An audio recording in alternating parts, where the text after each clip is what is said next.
கொஞ்சம் லேட்டாக வந்துட்டேன். அதுக்குள்ளே வந்து எல்லாமே வந்து கார் ஹவுஸ்லாம் பண்ண ஆரம்பிச்சிட்டாங்க. இதெல்லாம் வச்சுருக்காங்க, பூலாம் கூட வச்சுருக்கு. இது வந்து நம்ம சென்னையிலேருந்து வரல, இது வந்து கேரளா சேப்பங்கிழங்கு. நல்லா பெரிய சைஸில் இருக்குது. இது நம்ம புடி சேப்பங்கிழங்கு. இது நம்மளுக்கு நார்மலாக இருக்கும்ல சேப்பங்கிழங்கு. இதுதான் வந்து கேரளா சேப்பங்கிழங்கு. நம்ம சென்னையில் பூந்தமல்லியில் வந்துடுது.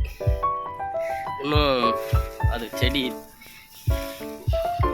பதியத்துக்காக தனியாக எடுத்து வச்சுருக்காங்க. அந்த இது வந்து பதியம் போட்டிருக்கு, பதியத்துக்காக எடுத்து வச்சுருக்கு.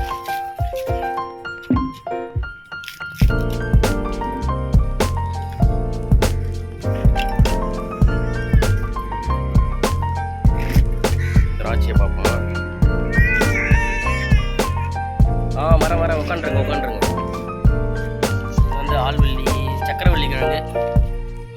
நல்லா குரோத் அதுவும் வந்துட்டுருக்கு. சக்கரவள்ளி கிழங்கு இருக்குன்னு ஆல்ரெடி ஒரு வீடியோவில் போட்டிருப்போம். இது மீதி அந்த கிழங்கெலாம் வச்சோம், அந்த கிழங்கெலாம் வந்து நல்லா வளர ஆரம்பிச்சிருக்கு, போயிட்டுருக்கு. அதுவும் கட் பண்ணணும்.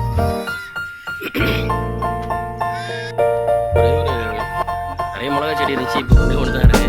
நிறைய எல்லாத்துலேயுமே வந்து பூ வர ஆரம்பிச்சிருக்கு. ஃபுல்லாகவே பூ இருக்குது. இப்பயும் ஒரு 50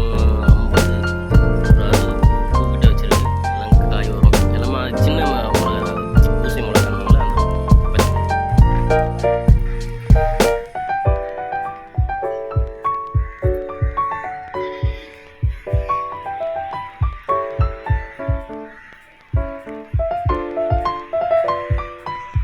நிறைய வந்துட்டு.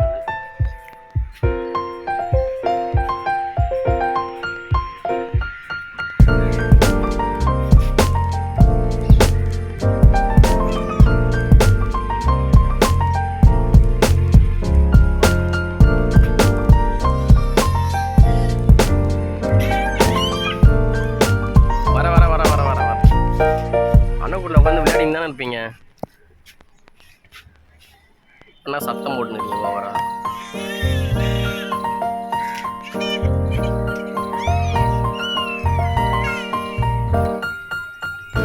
அதுக்கப்புறமா வந்து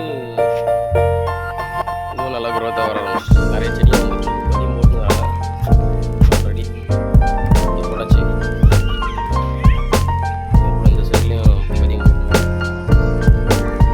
சரி, ஓகே ஃப்ரெண்ட்ஸ், வேறு ஒரு வீடியோ பார்ப்போம். அப்புறம் தக்காளி செடியெலாம் வச்சுருக்கோம். தக்காளிலாம் வந்துட்டுருக்கு.